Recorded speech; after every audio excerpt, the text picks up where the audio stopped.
Imagine sacrificing everything to raise a child who isn't even yours, only for her, years later, to throw you out of her penthouse and call you an embarrassment.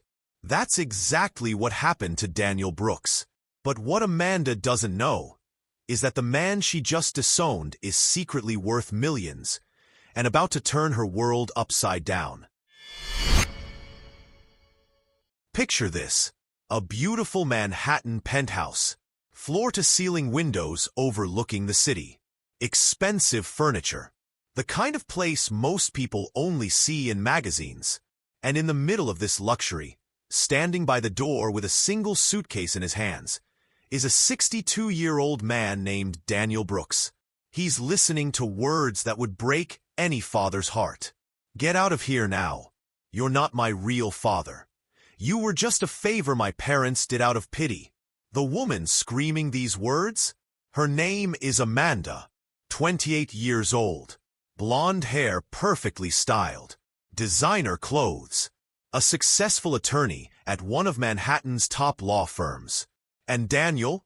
He raised her from the time she was 5 years old. Let me take you back 23 years. Amanda's biological parents died in a car crash. Sudden. Tragic. A little 5-year-old girl left completely alone in the world. And you know what happened? All those wealthy relatives, all those family friends, not one of them wanted to take her in. Not one. Except Daniel. He was just the family chauffeur. A working man. Humble beginnings. But when everyone else turned away, he stepped forward. He opened his arms to a scared little girl who had lost everything. And for 23 years, he gave her everything he had. 3 jobs. Can you imagine? This man worked 3 jobs to pay for her education at Princeton. He slept on a pull-out couch so she could have the master bedroom. He sold his car to buy her textbooks. He worked security on weekends just so she could have a beautiful dress for her prom. Every sacrifice, every sleepless night, every penny saved, all for her. And now she's calling him a babysitter. "You raised me," Amanda says, her voice dripping with contempt. "You did your job. Now you can leave. I'm successful. I have this penthouse. I have a wealthy fiancé. I don't need you embarrassing me anymore." Embarrassing her. Those words hang in the air like poison. Sitting in a leather armchair, watching all of this with a satisfied smile, is Connor Ashford, 35 years old, heir to a real estate empire. Amanda's fiancé. His fingers drum on the armrest like he's watching entertainment. "Finally, darling," he says. "It's about time. You deserve better than this." That single word. The way he says it. You can hear the contempt, the disgust. And Daniel, he stands there calmly, almost too calmly, like he's been preparing for this moment, like he knows something they don't. Things hadn't always been like this. 2 years ago, before Connor came into the picture, Amanda still introduced Daniel as her father. They had dinner together. She smiled when she saw him. But Connor changed everything. Slowly, gradually, like poison seeping into water. First, the introductions changed. "This is Daniel, who helped raise me. Not my father." Daniel. Then the invitation stopped. "Family dinners? Too embarrassing for her career," Connor said. Her wealthy friends started asking questions. "Who's that older man living with you?" And Amanda, she felt ashamed. At her country club, at her law firm, in her perfect, pristine world, Daniel became a secret she wanted to hide. "Do you know what my colleagues say about you living here?" Amanda continues now, her face red with anger. "They think it's strange. A respected attorney living with... She can't even finish the sentence. "With what, Amanda?" Daniel asks softly. But she won't say it. The word sticks in her throat. Everyone in that room knows what she means, though. Everyone can feel it. Connor isn't as subtle. With someone who clearly doesn't belong in our social circle, he says, adjusting his $75,000 watch. Nothing personal, Daniel, but appearances matter in our world. Our world. As if Daniel isn't even human. As if 23 years of love and sacrifice mean nothing. Daniel looks around the penthouse, the home he helped buy, the walls he painted, the life he built for this girl who now sees him as trash. And then he says something that surprises everyone. "It's all right, Amanda." Just like that. Almost peaceful. His eyes have this strange serenity. Like someone holding a secret. A powerful secret. Connor laughs. Actually laughs. "Glad you're being reasonable." Makes this easier for everyone. As Daniel walks toward the door, he smiles. Just slightly. Because Amanda has no idea what she just threw away. None of them do. Daniel drives his old pickup truck through Manhattan streets. 23 years. Gone. Just like that. His phone rings. It's Amanda again. "Daniel, I forgot. Remove everything from the storage unit too." Connor's converting it to a wine cellar. The storage unit Daniel built himself. With his own hands. Working weekends. Now being erased from history. And Daniel? Amanda continues, her voice cold. "Don't come to my office anymore." The partners have made uncomfortable comments. And, "It's best if you don't tell anyone you raised me. It could cause misunderstandings about our family background." The call ends. No goodbye. Daniel parks outside a modest cafe in Queens. A place where he used to work nights as a janitor. Just to pay for Amanda's school books. Inside, he finds Thomas Chun. An old friend from those hard days. Someone who knows the real story. As Daniel tells him everything that happened, Thomas listens. His face gets darker with every word. "After everything you did?" Thomas finally says, "Man, I remember you skipping meals to buy her school supplies. Triple shifts. Homework help at midnight. And this is how she repays you." Daniel just stirs his coffee. She doesn't remember. Or she pretends not to. "This isn't just about embarrassment," Thomas says, leaning forward. "It's about money. That Connor guy filled her head with ideas about inheritance. Family wealth. He thinks you've got nothing." Daniel nods slowly. He'd noticed Connor's questions. Estate planning. Financial planning. All assuming Daniel was broke. Just a poor old man with nothing to his name. "The funny thing," Daniel says, and now there's that smile again. That knowing smile. "They think they know everything about me." Thomas raises his eyebrows. "What do you mean?" "Remember those investments I made when Amanda was in college? That tech startup? The one I bought into with my brother's life insurance settlement." "Vaguely. You said it was risky." Daniel takes out his phone. Shows Thomas the screen. A banking app. An investment portfolio. Thomas almost chokes on his coffee. $7 million? "Daniel, is this real?" "The company grew 1,400% over 15 years, Daniel says calmly. "I never told Amanda because I wanted her to love me for who I am, not for what I have." He puts the phone away. "Looks like I got my answer today." Thomas is speechless. $7 million. And Amanda threw him out like garbage. "What are you going to do?" Thomas finally asks. Daniel stands up.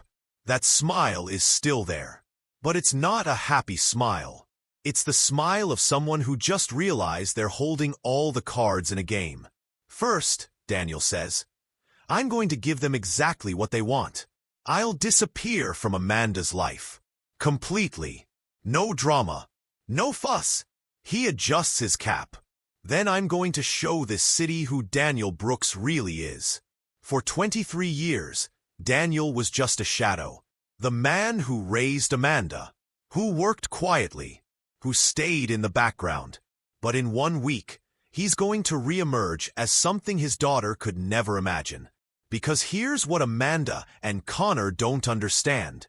Every act of contempt, every insult, every humiliation, they were just signing their own sentence. And they have no idea what's coming. The next morning, Thomas makes a phone call. Sterling and Associates, Manhattan's most exclusive wealth management firm.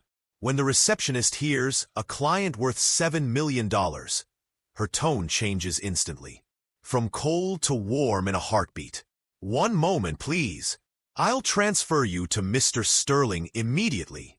Meanwhile, Amanda calls Daniel.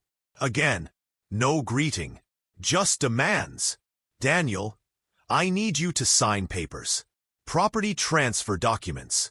Since you lived here over 2 years, you might have legal claims. We need a formal waiver." Connor's being greedier than Daniel even imagined. Not satisfied with kicking him out, now he wants to make sure Daniel can never come back. Never claim anything. Connor's attorney's office. "Tomorrow, 2 p.m. Don't be late. We have an important dinner after." 2 hours later, Daniel is sitting in Sterling and Associates. Marble floors, glass walls. The kind of office that screams money. Richard Sterling, 50 years old, wearing a $4,000 suit, practically bows when he greets Daniel. "Mr. Brooks, what an honor. Your tech investments were brilliant.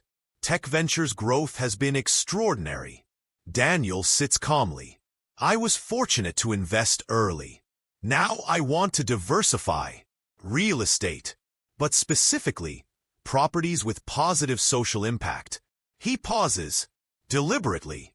"Community centers, mentoring programs for underprivileged youth, scholarships, places where people like me, people from humble beginnings, can help the next generation." Sterling blinks, confused, but the $7 million speaks louder than any confusion. "Admirable, Mr. Brooks. I can organize an event, introduce you to key players, elite attorneys, business leaders, heirs to fortunes, the kind of networking that opens doors." Daniel smiles. "That sounds perfect." What Amanda doesn't know, what she can't know, is that 3 blocks away from her law firm, Daniel is signing a contract. $300,000 a year for scholarships. A charity gala launching the program next week. And where is this gala being held? The Manhattan Club. The exact same place where Amanda and Connor are planning their $400,000 wedding. Sterling is ecstatic. "Mr. Brooks, this event will gather Manhattan's elite. It'll be unforgettable." Daniel reviews the guest list carefully. And there they are. Amanda Morrison, Connor Ashford. "Are they confirmed?" Daniel asks.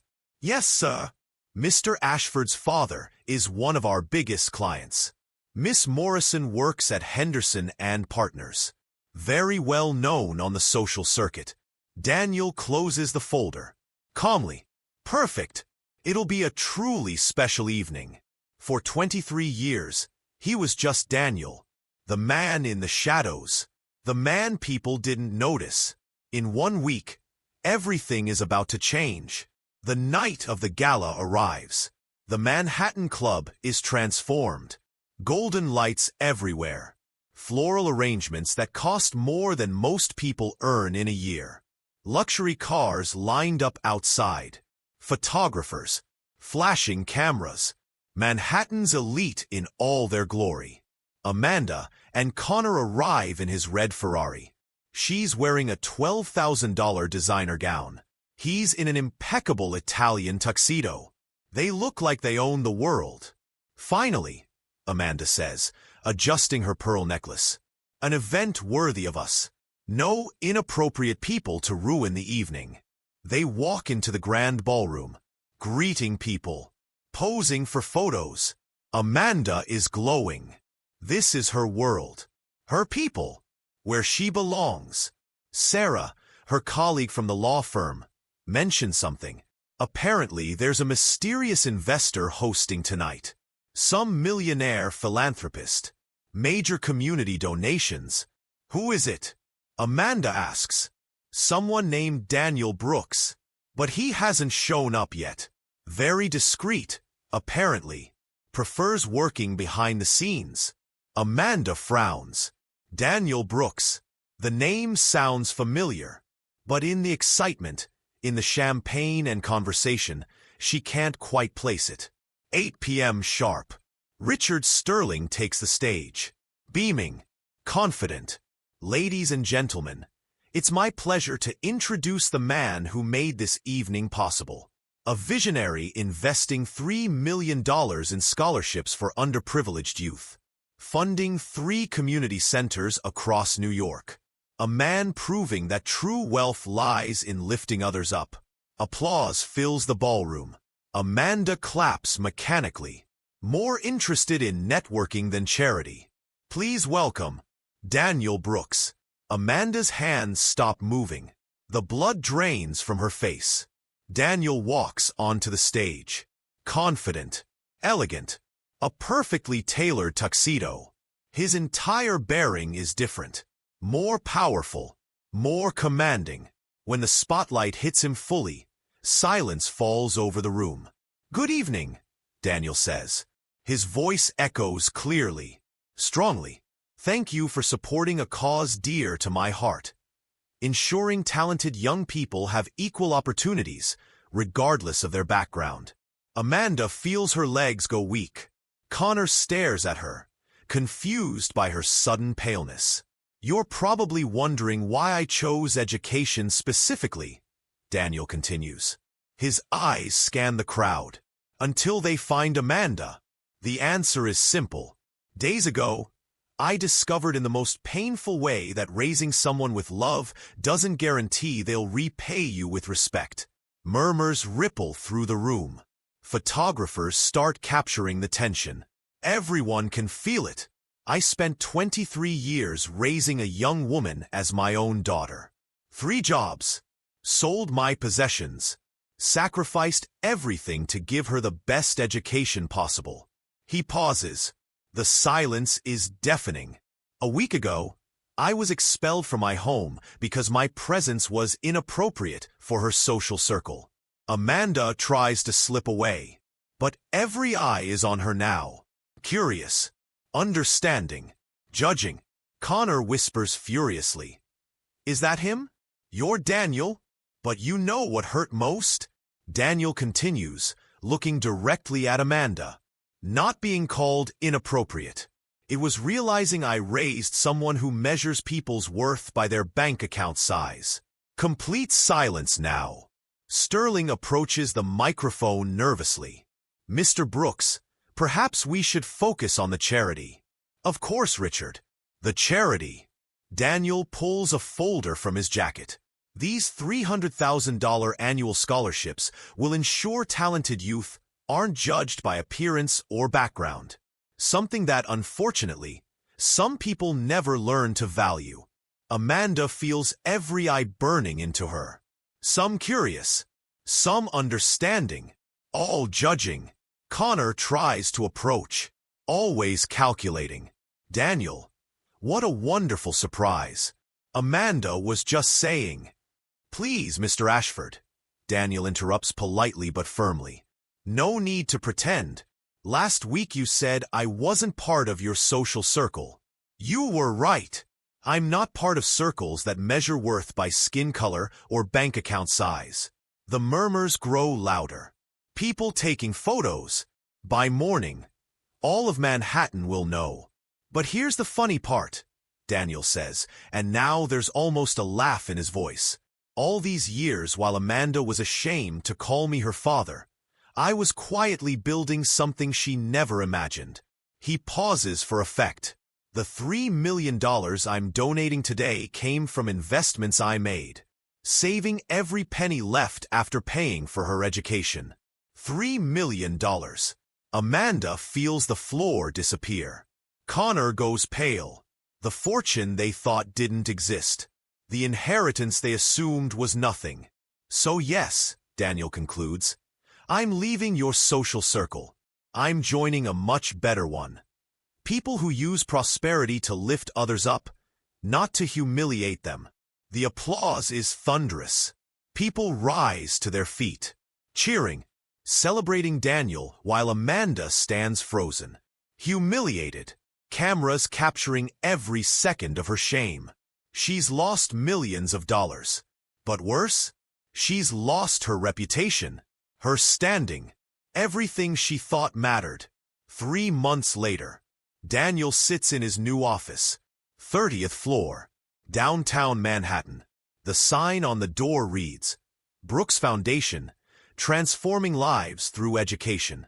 Thomas calls, "We have 75 new scholarship applications this month. And that documentary about your story? It airs nationally next week. What started as 3 million has become 20 million. Other investors, inspired by Daniel's story, joined in. Universities across the country now partner with the Brooks Foundation. What else? Daniel asks, though he already knows. Amanda lost her job at Henderson and Partners. The negative publicity. Connor got fired from his father's company too. The Ashford family didn't appreciate the scandal. Daniel shakes his head. No satisfaction, just sadness for the daughter he lost. That same afternoon, Amanda sits in a cheap Queens cafe, far from Manhattan's fancy restaurants. Her savings? Her penthouse? Sold to pay debts. Connor? He ended things the morning after the gala. I can't be associated with this mess, he said coldly. My reputation is at stake. Her phone rings. Unknown number. Hello? Amanda, it's me. Daniel. Her heart races. Daniel, you don't need to say anything. I know you're struggling. I want to make an offer. Hope flickers. What kind? A job. At the foundation. Starting salary. No special privileges. You'll organize documents. Learn about the scholarship program. I'll take it, she whispers, tears streaming down her face. But there's one condition, Daniel continues. You'll work directly with disadvantaged young people. Hear their stories. Understand what it means to fight for opportunities. And if you truly change, if you learn respect and humility, maybe we can rebuild our relationship. I promise, Daniel. I was completely wrong.